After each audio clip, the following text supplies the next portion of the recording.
첫 번째 한 장 넘겨보시면 의문이라고 나와 있습니다. 의문.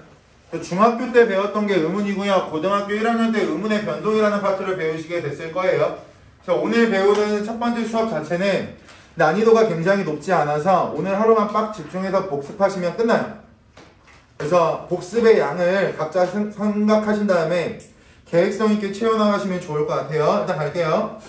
의문이라고 하는 것은 교재 보시면 말의 뜻을 구별하게 해주는 소리의 가장 작은 단위가 의문이라고 나와 있는데, 이 말의 뜻이라고 하는 것을 같은 말로 의미라고 생각하시면 되고요. 의미.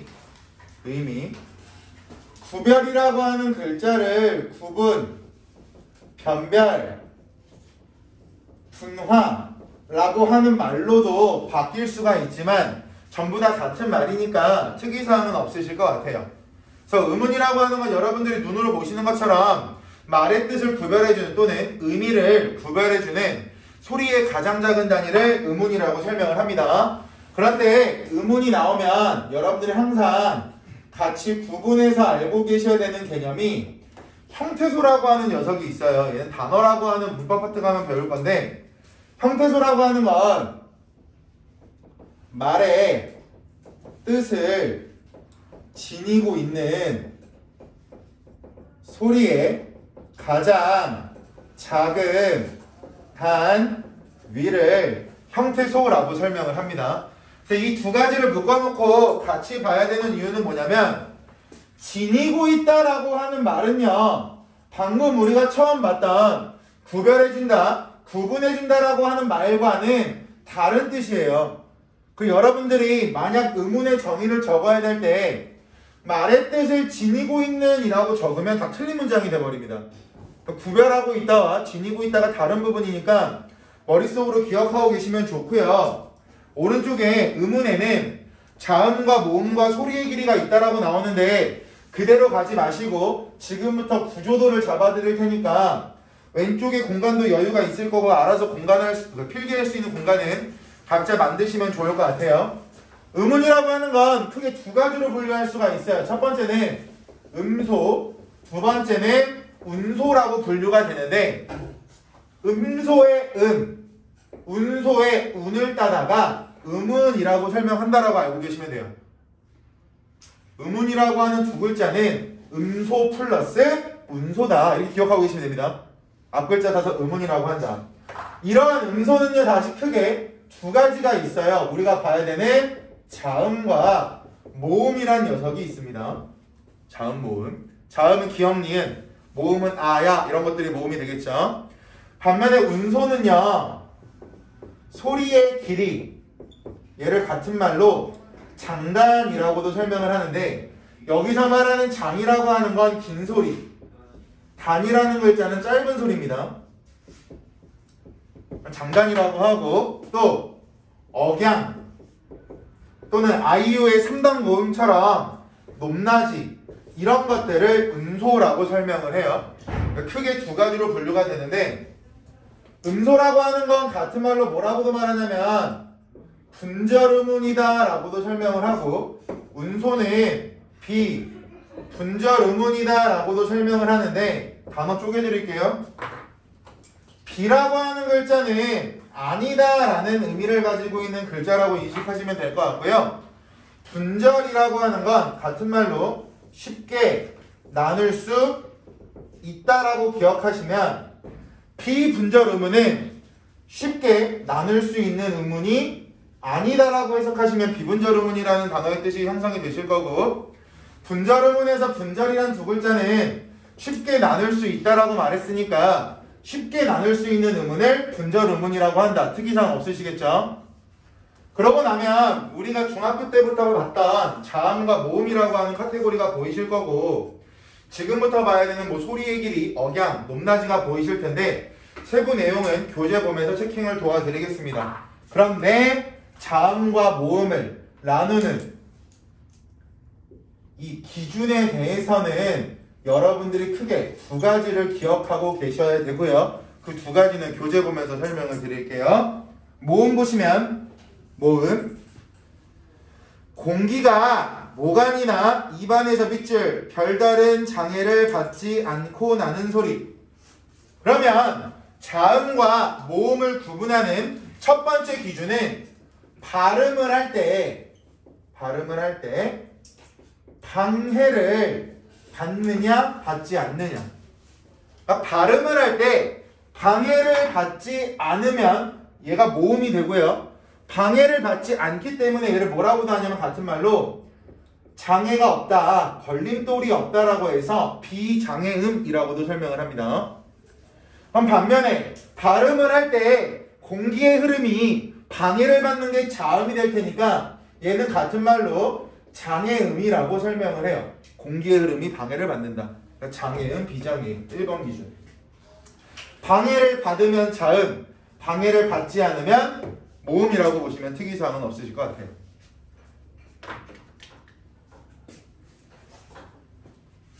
이러한 모음은 교재에 나와 있는 것처럼 크게 단모음과 이중모음으로 나뉜다라고 나와 있으니까 여러분들이 눈으로 확인하시는 것까지는 특이사항이 없으실 것 같아요. 지금 자음 관련해서 모음 관련해서 체계표 만들어 드리고 있는 겁니다.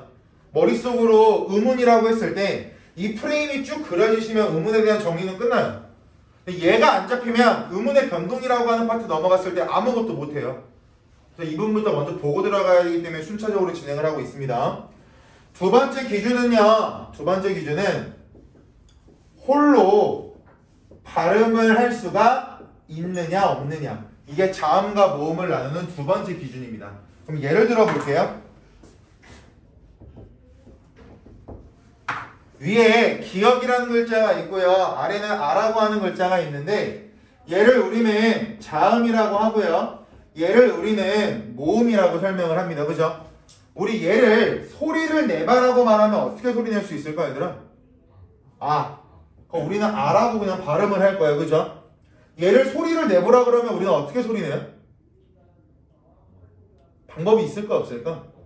없어요. 얘를 부르는 명칭이 기억이지 얘를 우리가 기억이라고 발음하진 않는다고. 여기까지 무슨 말씀이 이해됐어요? 그럼 결국 얘는요 홀로 발음할 수가 없는 녀석이 될 겁니다. 반드시 모음이 있어야만 발음을 할 수가 있겠죠. 그래서 2번 기준 홀로 발음할 수 있냐 없냐의 기준점은 홀로 발음할 수 있으면 모음, 홀로 발음할 수 없으면 자음이 된다라고 기억하시면 될 것 같아요. 되셨죠? 이어서 모음 보겠습니다. 단모음과 이중모음이 있다. 그럼 얘들아 단모음과 이중모음이라고 하는 여기를 구분하는 기준도 있겠죠? 두 가지가 다른 거니까 기준점을 세워야 될 거야. 단모음과 이중모음을 분류하는 기준은 발음을 할 때 혀나 입술 모양의 변화 유무. 발음을 할 때 입술이나 혀의 모양이 달라지면 얘를 이중모음이라고 하고요. 발음을 할 때 혀나 입술의 모양이 달라지지 않으면 우리는 단모음이라고 설명을 합니다. 그래서 우리가 교재 보시면 단모음 체계표는요 중학교 때부터 엄청 외웠던 박스가 하나 나올 거야. 키 위를 두게 되었어. 내가라고 중학교 때 외웠던 기억나시나요? 그게 바로 단모음입니다. 그래서 단모음은 그 박스에 나와 있는 것처럼 10개, 이중모음은 총 11개를 구성되고 있기 때문에 우리가 10개를 외우지 11개를 외우지 않는다고. 따라서 모음은 총 우리말에서 21개가 있을 겁니다. 21개. 네, 1번 나와 있는 단모음 볼게요. 혀의 높낮이에 따라 혀의 높낮이 동그라미 쳐보시면 단모음 체계표에서 우리가 알고 있어야 되는 기준점이 3개 있어요. 혀의 높낮이, 입술 모양, 그리고 혀의 최고점의 위치. 같은 말 혀의 전후 위치, 같은 말 혀의 앞뒤. 단모음이라고 하는 것을 이 3가지 기준점을 세워놓고 또 한번 분류할 텐데 교재 나와 있는 걸로 볼게요. 혀의 높낮이에 따라서 높게 있으면 뭐라고 하냐면 고모음, 높게 있으니까 고모음, 혀가 애매하게 가운데 있으면 중모음, 혀가 낮게 있으면 얘를 저모음이라고 설명을 한답니다. 선거에서 하나씩 가져가게. 반면에 혀의 전후 위치에 따라서 혀가 앞에 있으면 전설모음이라고 하고 혀가 뒤에 있으면 후설모음이라고 한대요. 여기서 설이라고 하는 글자가 혀라고 알고 계시면 되고요. 전이라는 글자는 앞, 후라는 글자는 뒤라고 알고 계시면 되는데 혀의 앞뒤라고 하는 부분이 가장 애로사항이 있으실 거예요. 예를 들어서 사람의 옆에 단면이라고 가정을 한다면 제가 지금 파란 색깔로 가로친 부분을 우리 뭐라고 말하냐면요. 입천장이라고 말합니다. 뜨거운 거 먹을 때 우리 입천장 넣는다라고 하잖아. 그 입천장이 사람마다 길이가 조금씩 다를 거예요. 구강 구조에 따라서. 이 입천장의 가운데를 기준으로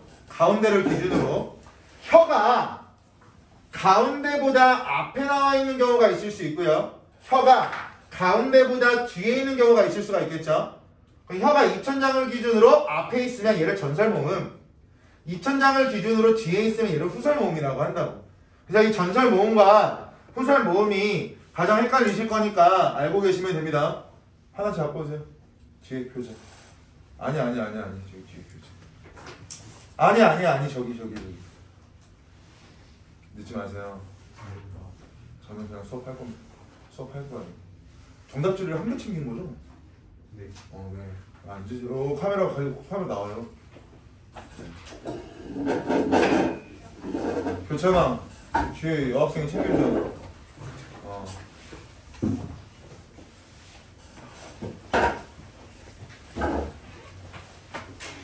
전설모음이랑 후설모음까지 설명했고요. 그 다음 입술 모양 동그라미 쳐보시면요. 입술 모양에 따라서는요. 평순모음과 원순모음으로 나뉜다라고 나와 있을 텐데 여기 나와 있는 순이라고 하는 글자는 입술이라고 기억하시면 입술 모양에 따라서 평순과 원순으로 나뉜다라고 하는 말 자체는 특이사항은 없으실 것 같습니다. 평순모음의 평이라는 글자는 평평하다. 입술이 평평하게 펴진다. 원순모음의 원이라는 글자는 입술이 동그라미 모양으로 바뀐다라고 보시면 돼요. 그래서 평순모음과 원순모음으로 단모음을 분류할 수 있다. 아래 나와 있는 표는 여러분들께서 외우셔야 되는 거라서 저는 설명을 하지 않을 거고요. 2번 이중모음 갈게요. 단모음과 이중모음의 기준점은 발음을 할 때 혀나 입술 모양이 바뀌는지 안 바뀌는지라고 말씀을 드렸잖아요. 그런데 이 이중모음이라고 하는 녀석은 어떻게 만들어지냐면 단모음이라고 하는 녀석과 반모음이라고 하는 녀석이 결합을 해야 이중모음이 만들어진다라고 인지하시면 돼요. 그런데 주의사항, 여기서 반이라는 글자는 50%라고 보시면 돼요. 같은 말 2분의 1. 즉 모음의 성격을 절반만 가지고 있는 게 반모음이에요. 여기까지 무슨 말씀인지 이해되셨나요? 그럼 잘 보세요. 우리 기준 두 가지 잡고 들어왔죠. 모음이라고 하는 건 발음을 할 때 방해를 받지 않는다라고 했고 혼자서 발음할 수 있다라고 했잖아요. 이 반모음은요. 이 두 가지 중에 하나의 성격만 가지고 있습니다. 어떻게 하고 있냐면 이 반모음은 발음을 할 때 방해를 받지 않아요. 얘는 모음과 관련된 성격이 되겠죠. 하지만 반모음은요. 단모음이 없으면 등장할 수가 없기 때문에 얘는 홀로 발음을 할 수가 없다라는 자음의 성격을 가지고 있어요. 그래서 완벽한 모음이 아니라 모음의 성격을 절반만 가지고 있다라고 해서 얘를 반모음이라고 한다고. 가천대반에서는 이 정도까지만 알고 계시면 돼요. 왜 반모음이 반모음이라고 불리는지. 반모음이라고 하는 건 모음의 성격을 100% 다 갖고 있는 것이 아니라 50%는 모음의 성격을 가지고 있고 50%는 자음의 성격을 가지고 있으니까 반모음이라고 한다. 까지만 알고 계시면 특이사항은 없습니다. 그래서 거기 보시면 이중모음 11개라고 나와 있는데 이중모음 11개는요 굳이 외울 필요 없어요. 단모음 체계표 10개를 우리가 외울 거야. 그죠? 단모음 체계표 10개 빼고 싹 다 이중모음이에요. 이중모음을 외우는 건 멍청한 짓이니까 절대 외우지 마시고요. 아래 나와 있는 문제 여러분들이 해야 되는 거고 넘어가서 자음 가겠습니다. 1교시에 자음까지 할 거고요. 2교시에 의문의 변동 교체 관련해서 나갈 수 있는 데까지 나가볼게요. 일주일에 한 번밖에 없어가지고 최대한 뺄 수 있는 만큼 빼겠습니다. 자음 보시면 우리 아까 봤던 거야. 공기가 모관이나 입안에서 장애를 받으면 나는 소리라고 나와 있습니다. 근데 우리 아까 자음과 모음을 나누는 기준점 두 가지는 이미 봤기 때문에 여러분들이 이해하시는 데는 특이사항 없을 거고, 거기 보시면 좋은 위치라는 말이 있고요. 두 번째로는 좋은 방법이라는 말이 있는데, 고등학교 1학년 교과서에서 어떻게 나오냐면 이 좋음이라고 하는 글자에서 음은 소리라고 보시면 되고요. 조라고 하는 글자는 만들다라고 보시면 돼요. 그럼 좋은 방법이라고 하는 네 글자는 소리를 만드는 방법을 좋은 방법이라고 설명을 합니다. 똑같은 원리로 좋은 위치라고 하는 건 소리를 만드는 위치를 좋은 위치라고 설명을 하겠죠. 시험지에 소리를 만드는 방법이라고 나오면 아, 자음 중 좋은 방법을 물어보는 거구나 라고 여러분들이 머릿속으로 그리시면 된다고요. 거기 나와 있는 좋은 위치와 좋은 방법이라고 하는 건 고등학교 3학년 때 가면 무조건 이렇게 나오는데, 가천대에서 문법을 출제하는 경향 자체가 고등학교 1학년 수준이니까 소리를 만드는 방법, 소리를 만드는 위치라는 말까지 기억하고 계셔야 될 것 같아서 단어의 의미를 풀어드렸다고 보시면 될 것 같아요. 아래 갈게요. 1번 표는 알아서 외우시고요. 제가 표까지 강요할 표는 외우셔야 됩니다. 아시겠죠? 근데 어디 표에서 체크할 게 좀 있어, 얘들아. 표에서 파열음, 파찰음, 마찰음 묶어보실까요? 파열, 파찰, 마찰. 파열, 마찰, 파찰. 묶어보시고 얘를 안울림 소리. 반면에 비음과 유음을 묶어보시고 얘를 울림소리라고 설명을 합니다. 여기서 말하는 안울림소리와 울림소리라고 하는 건 성대의 울림 여부. 사람이라면 목에 성대라고 하는 신체기관을 다 가지고 있을 겁니다. 그래서 성대의 울림 여부를 가지고 울림소리, 안울림소리라고 구분을 하니까 거기 빠져있는 게 그 정도? 그 정도는 여러분들이 적어놔야 될 것 같아서 말씀을 드렸고요. 예사소리, 된소리, 거센소리 묶어보실까요? 예사소리, 거센소리, 된소리. 여기서 예사소리를 같은 말로 뭐라고 하냐면 가장 평범하고 기본이 되는 소리다라고 해서 평음, 평범한 소리라고 기억하시면 됩니다. 평범한 소리. 거센 소리는 좀 거칠어요. 그래서 거센 소리와 된 소리가 헷갈릴 수 있어서 저 같은 경우에도 어떻게 기억을 하냐면 거칠다라고 했습니다. 우리 격투기라고 아시죠? 싸우는 운동. 거치니까 격음. 된 소리는 좀 단단합니다. 그리고 얘를 경음이라고도 설명을 해요. 그래서 어설프게 외우면 격음과 경음이 꼬여버리니까 거친 운동인 격투기 이렇게 기억하시면 좋을 것 같아요. 암기하실 때. 이 격음은 또 같은 말로 뭐라고도 하냐면 유기음. 그래서 같은 말들이 그 교재에 빠져 있어서 여기까지는 좀 알고 계셔야 될 것 같다라는 판단을 말씀을 드렸고, 잘 보세요. 국어사라고 해서 국어의 역사가 나올 때 나오는 단어 중에 하나인데 예사, 거센, 된, 총 몇 가지 종류가 있냐면 3가지 종류가 있다라고 해서 얘를 뭐라고 하냐면 삼중체계라고 설명을 합니다.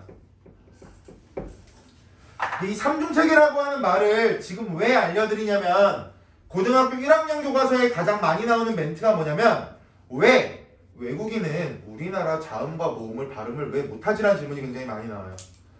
우리말은 삼중체계인데요. 여러분들이 영어를 못하는 이유는 당연합니다. 영어는 이중체계야. 언어체계 자체가 다르다고. 영어는 유선음과 무성음이라고 하는 이중체계로 나뉘어져 있고 우리말은 예사, 거센, 괜이라는 삼중체계로 분류되어 있기 때문에 외국인이 우리나라 말 못하는 건 당연하고요. 우리가 영어 못하는 것도 당연합니다. 체계가 다르니까. 그리고 고등학교 1학년 교과서에 가장 많이 나오는 멘트가 이거야.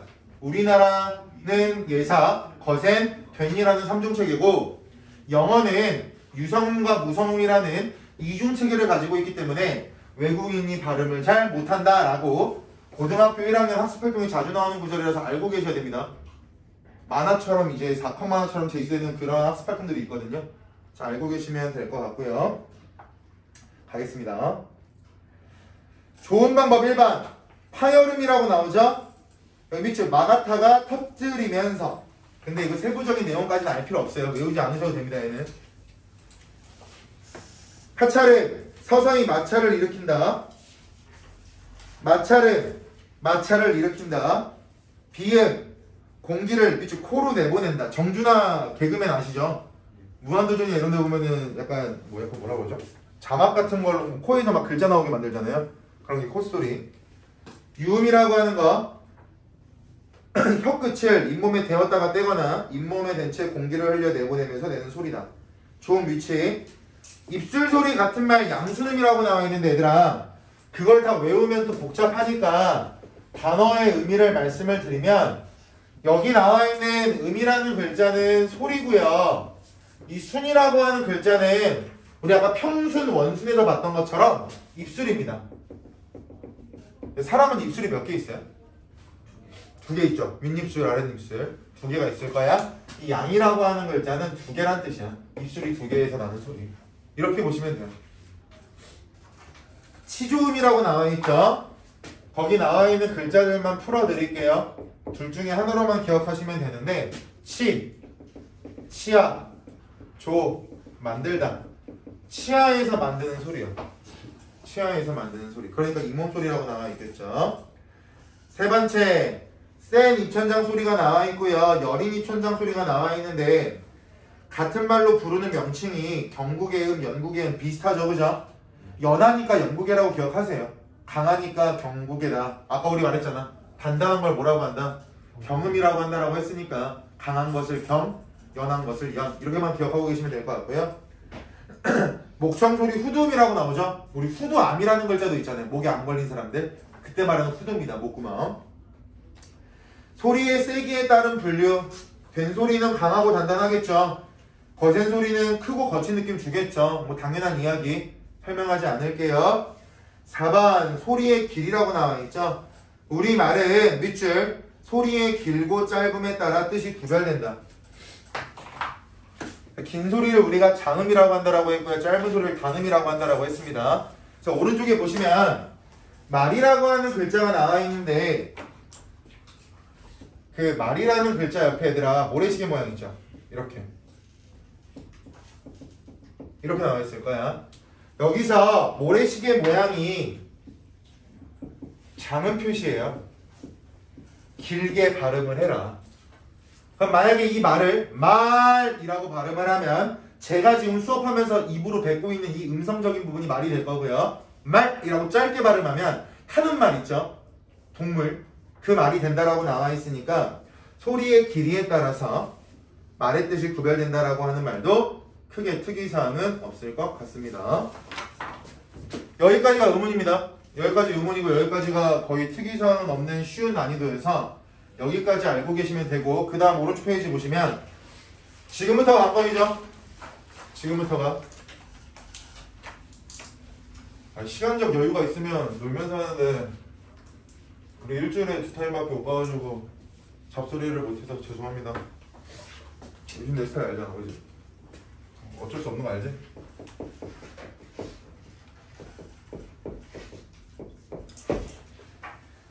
오른쪽 보시면 의문의 변동이라고 나와 있습니다. 우리 고등학교 1학년 때 배웠던 거고 작년 2021년 가천대 기출문제라고 그랬죠. 작년에 가천대가 의문의 변동을 냈으니까 수원대가 올해 따라서 낼 수도 있어요. 수원대가 작년에 문법을 안 냈다니까요.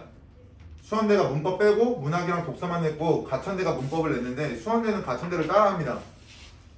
적성고사를 없애면서 가천대가 먼저 이 제도를 만들었는데 수원대가 바로 따라했어요. 돈 벌려고. 응시로 받으려고. 적성고사 응시로가 엄청 세대요. 가천대가 건물을 올릴 수 있는 원동력이 적성고사 응시로래요. 도박하는 친구들이 많으니까. 근데 그게 적성고사가 우리나라에서 폐지를 시켜버리니까 가천대가 돈 벌 방법이 없잖아. 그래서 이걸 만든 거야. 수원대가 가만히 있겠어? 따라하는 거지. 수원대가 가천대보다 시험을 먼저 봤어요. 그러니까 수원대 입장에서 가천대가 어떻게 낼지 모르니까 쉽게 낸 거죠. 근데 가천대는 문법을 낸 거고요. 그럼 내년에 올해 수원대에서도 문법을 내겠죠? 근데 수원대에서 올해 문법이 처음 나오면 음문의 변동처럼 기초적인 부분이 나올 거라고. 반면에 가천대는요. 문장까지 들어갈 수 있겠죠? 문장의 짜임, 높임, 사동, 주동, 피동 이런 것들. 그래서 가천대까지 보시는 분들은 음문을 만약에 50을 공부했다. 그럼 문장은 한 70 공부하시는 게 맞아요. 작년에 음끝이 나왔으니까. 수원대까지만 준비할 거다라고 하시는 분들은 음은 완벽히 끝내시는 게 좋을 것 같아요. 안정적으로. 수원대가 난이도가 조금 더 쉽긴 하지만 그 부분까지 고려해서 본다면 각자 지원하는 방향에 따라서 경중이 좀 무게를 두는 부분이 달라질 거니까 전략을 좀 세워주셨으면 좋겠고 가겠습니다. 의문의 변동입니다. 의문의 변동도 마찬가지 개념부터 잡으셔야 돼요. 어떤 의문이 여기서 말하는 의문이라고 하는 건 무작위죠. 자음일 수도 있고요. 모음일 수도 있습니다. 그래서 어떤 의문이라고 했습니다. 불특정한 의문. 어떤 의문이 특정한 환경에서 발음을 달리하는 현상을 의문의 변동이라고 설명을 합니다. 그럼 여기서 말하는 어떤 의문이라고 하는 건 무조건 자음 아니면 모음이 될 거고요. 자음 아니면 모음이 될 거고 발음을 달리 한다라고 하는 게 여기 나와 있는 변동이죠. 같은 말 변화. 달라졌기 때문에 변동한다, 변화한다라고 설명을 할 거라고요. 그런데 여기 가장 중요한 포인트가 가운데 나와 있는 부분입니다. 특정한 환경.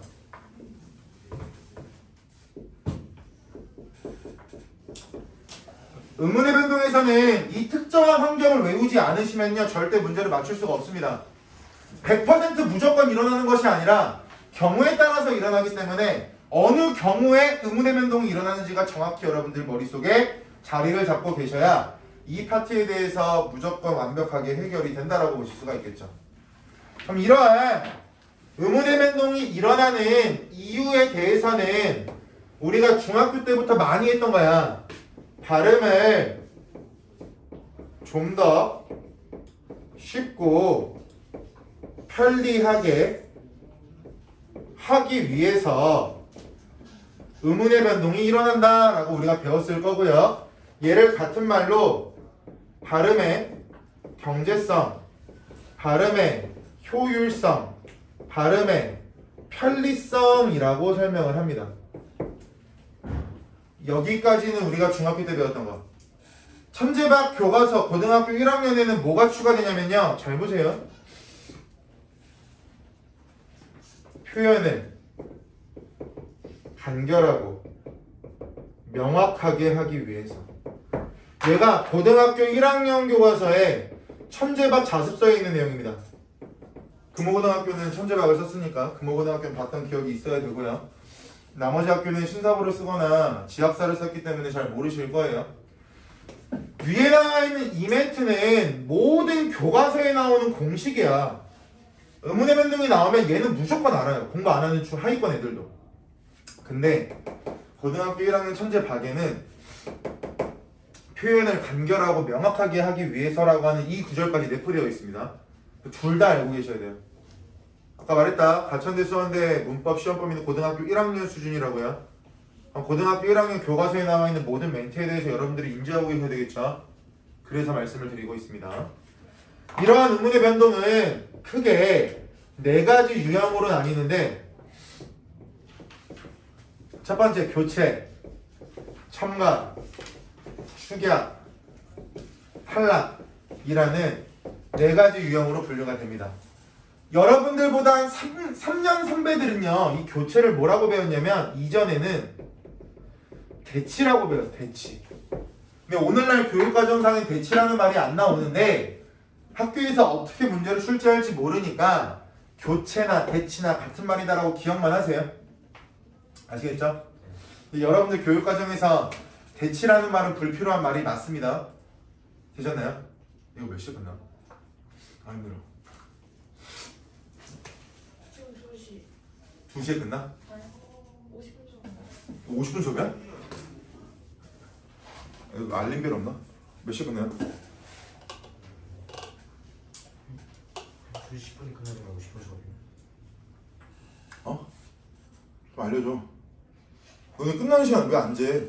왜 습관을 바꿨어? 민주야 미안해. 시간표 잠깐 보고 올래. 나 커피 잠깐 마시고 있어. 미안해. 사과했다.